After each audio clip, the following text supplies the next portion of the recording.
Hi, y'all. It's me again. It's Deneen Kirby, and I'm here to talk a little bit about a question that was posed in a Facebook group that I'm in. And I know it's windy out here, so hopefully you can hear me. I will try to talk over the wind. But as you see, I'm out here communing with the water, getting my grounding ritual in. And I am on my, daily walk. I'm glad the sun is out. But the question in the Facebook group was about talking to your doctor, and she stated, I hear all the time, you have to talk to your doctor, but what do you talk to your doctor about, right? And I thought that was a very good question, so I'm going to use this video to talk about that. So of course you want to talk about any changes going on in your body, like difficulty losing weight, gaining weight, any fertility issues or ovulation, and also your cycles as well, like if they are lasting longer than 3 or 4 days. Like my cycle used to last on average 7 to 10 days, which is way too long, but it's also very congruent with a PCOS diagnosis. So if you find that your menses, or your cycle is just lagging on for days and days, then that's something you definitely want to talk to your doctor about. If you're feeling ill or sick while you're on your cycle, that is something definitely to talk to your doctor about. Any acne, any skin issues, like black or dark patches in the creases, like in your neck folds or in your elbow pits, your underarms, your groin area, even your abdominal area. If you find that you have dark patches, that is indicated of blood sugar issues. It's called Enchanthos nigricans. And you definitely want to talk to your doctor about that. Let's see what else I got here. Or skin tags. You definitely want to talk to your doctor if you have mood or anxiety issues, depression, or difficulty sleeping. All of these things are important to speak to your physician about. I will give you one piece of advice of one thing that is not necessary, or I don't think it's advisable for you to talk to your doctor about, and that is nutrition, right? Nutrition. Your physicians are not nutritionists, they're not dietitians, they don't study nutrition, and for the most part, they don't even recognize that food can be medicine, or food has anything to do with how your body functions. Go figure, right? So, the only discussion I would have with my physician about food is to get a referral to see a nutritionist or a dietitian, right? So those are all the things that you want to talk to your doctor about, sans food, right? And we all know food is medicine. Food can heal or it can harm, right? So those are the things that you want to talk to your doctor about. Things, like I said, fertility, ovulation, cycles, pain, fatigue, anxiety, depression, skin tags, acne, weight gain, thinning hair. I forgot about that. Like thinning hair, like in your temple area or your hairline, but also hair in places you don't want, like on your back or on your chin and upper lip area. So those are the types of issues that you speak to your doctor about in regards to even properly diagnosing your PCOS or whatever hormonal dysregulation you may be experiencing. All right, so I'm going to take my glasses off because I feel like I want to connect with you better. You can't see me with the glasses on. So the other piece is the lab test, right? So okay, so that's a train, so I'm going to stop talking until it passes.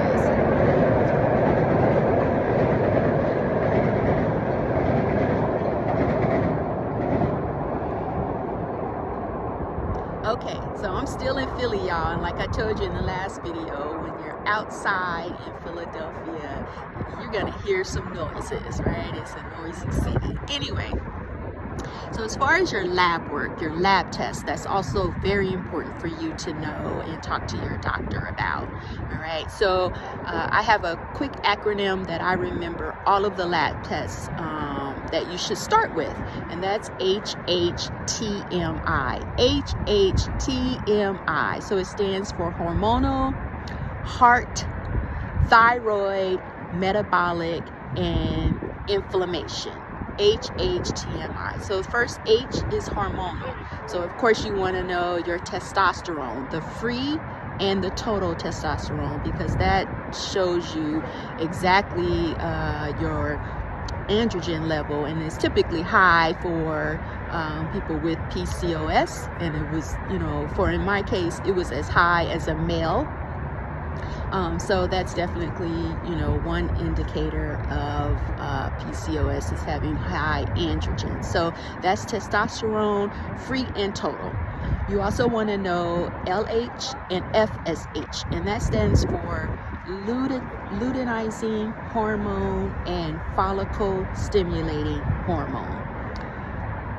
Luteinizing hormone, LH, follicle stimulating hormone, FSH. Estradiol is important to know, and in addition to progesterone and prolactin. We'll talk about cortisol a little later, but that's also important to know. So that's the hormone panel. All right, so the next H is heart. So for your heart health, you want to definitely know everything about your heart, because we have, as people with PCOS, have a very high incidence of heart disease. And so you definitely want to get a full lipid panel. So that is your total cholesterol, that is your LDL, and your HDL, and your triglycerides. So that's hormonal, and that's heart. So that's HH. So the next is thyroid. So your thyroid, produces a lot of your hormones. Not all of them, but a lot of them. And so you want to know your TSH levels, that is thyroid stimulating hormone. You also want to know your free T3 and free T4, in addition to your thyroid antibodies. All right, so again, we've talked about hormones, heart, thyroid.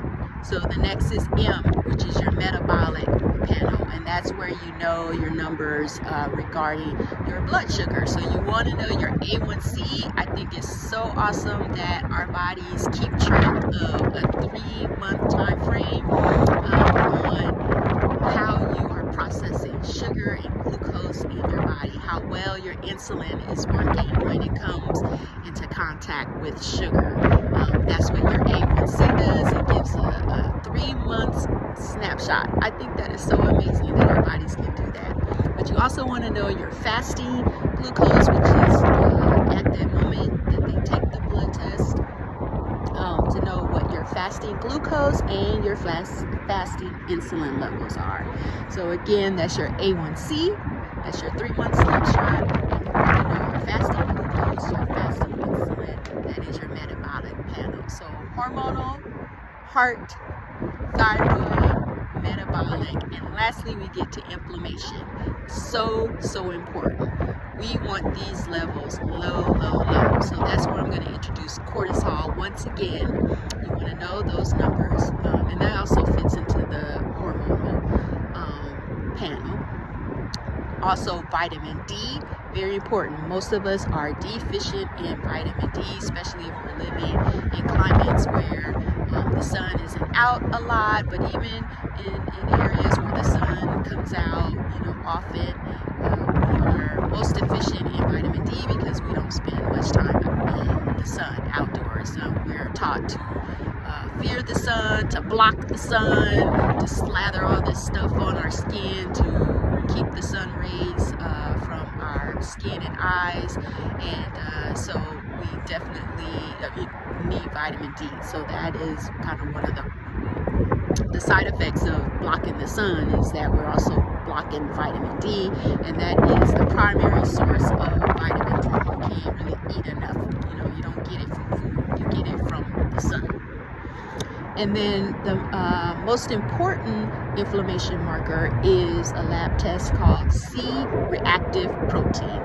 C-reactive protein. So you definitely want to ask your doctor to make sure to test for that, okay? Because it's not part of the typical.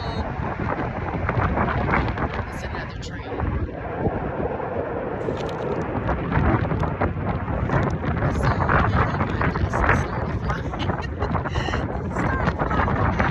But anyway, so hopefully you can hear me. If not, then I will do this video again because I really want you to know this information. If you want more information or more detailed information, or if you need some assistance on analyzing the data that you get from your lab tests, please reach out, send me a DM, send me an email, send me a comment at the bottom here, and remember to like, subscribe, share if you feel so inclined to do so.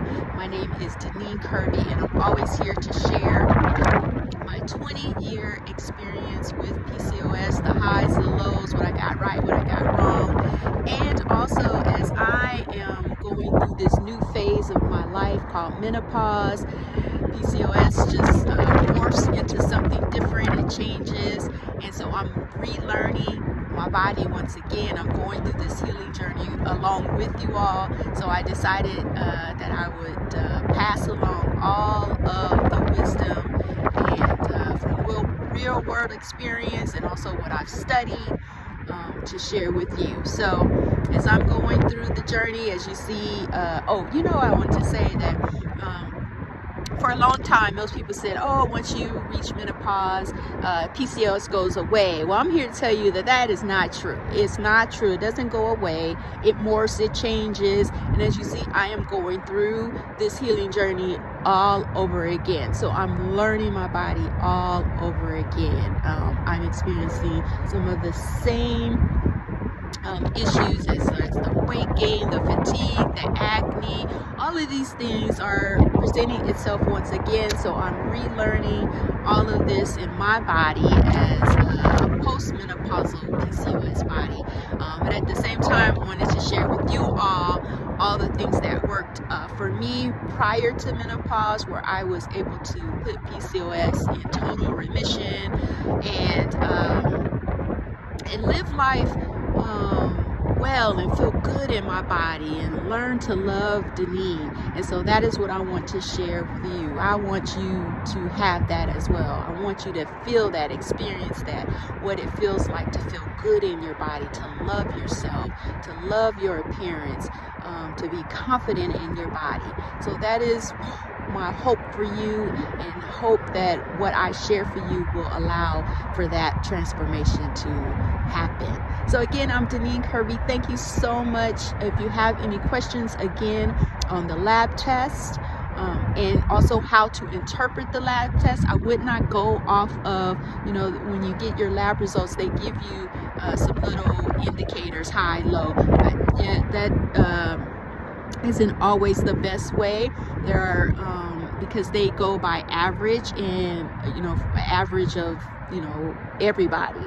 And we know that we are not everybody. We are special. So there are particular ranges that we want to keep our lab results in. And so if you need help with interpreting that, please reach out, like, subscribe, share, comment, all that good stuff. And just know that I love you. I love you. You are not alone. You are not alone. You are not alone in this. All right. Let's heal together. I love you so much. Until next time. Take a deep breath. Go to the water. Commune with nature. Get some sunshine on your face, right? And love on yourself.